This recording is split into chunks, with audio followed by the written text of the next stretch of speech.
mulai.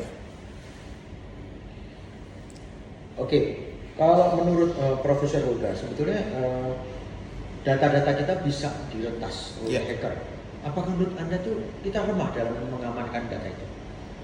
Ya memang ada dua sisi ya, ada yang kuat, ada yang lemah. Jadi memang kalau dari kita lihat ya situasi itu sebenarnya kalau kita bilang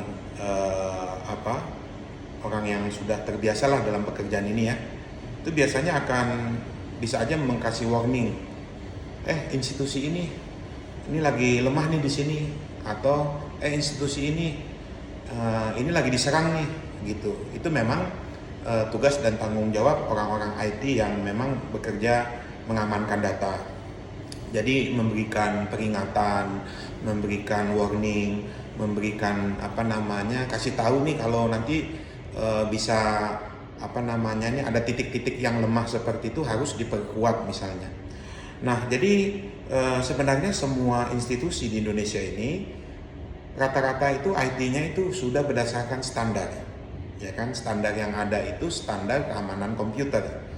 Nah, tetapi kalau nanti ini hackernya lebih jago, maka hacker tersebut bisa masuk secara ilegal, ya kan? Bisa mencuri data-data tersebut.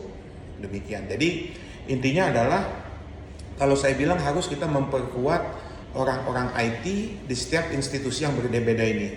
Kita berikan pelatihan, kita berikan kemampuan kompetensi yang ada sertifikasinya, yang ada berbagai macam lah tentang IT ini. Jadi kembali lagi, bagi saya itu intinya haruslah kita menjaga diri kita sendiri. Jadi termasuk kalau saya bilang tadi, saya menjaga diri saya menjaga keluarga saya menjaga pekerjaan saya, gitu kan, dan bahkan saya menjaga bangsa dan negara saya, ya kan. Jadi artinya bahwa kita semua harus bertanggung jawab terhadap data kita pribadi, data institusi dan data bangsa dan negara ini. Seperti itu, Pak. Kalau menurut Profesor, kasus seperti Biorka ini apakah harus diselesaikan? Artinya harus dituntaskan untuk menyelesaikan kebocoran data ini. Menurut Anda bagaimana? Ya, harus segera diselesaikan, harus segera dituntaskan, harus segera dibereskan.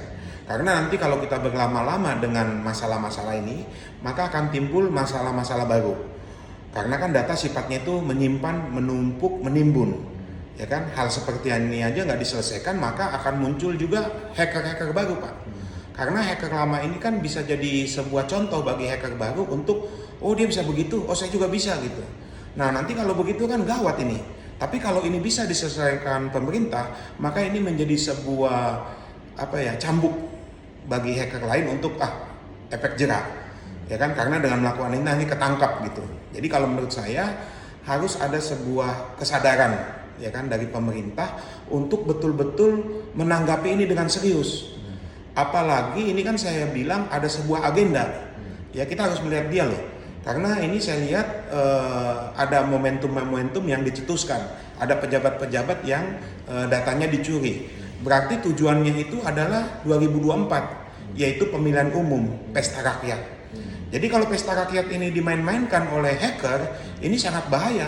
Karena kan kita aja untuk pesta rakyat, demokrasi, untuk pemilu itu butuh biaya mahal, ya kan? Nah, biaya mahal itu masa kita hitung ulang, ya kan? Karena hacker mengacak-ngacak ya, membabi buta untuk menghancurkan semua data-data, bahkan dibuat hoax, memperjualbelikan data juga, ya kan? Nah, jadi kembali lagi saya bilang kita harus tahu apa agendanya. Ya, saya melihat ini kayaknya dia kenapa muncul karena ada agenda nanti di tahun 2024, yaitu pemilu, yaitu pesta rakyat. Oleh sebab itu dari sekarang kita harus berjaga-jaga, ya kan, harus kita melindungi semua data-data pribadi ini. Ya, demikian.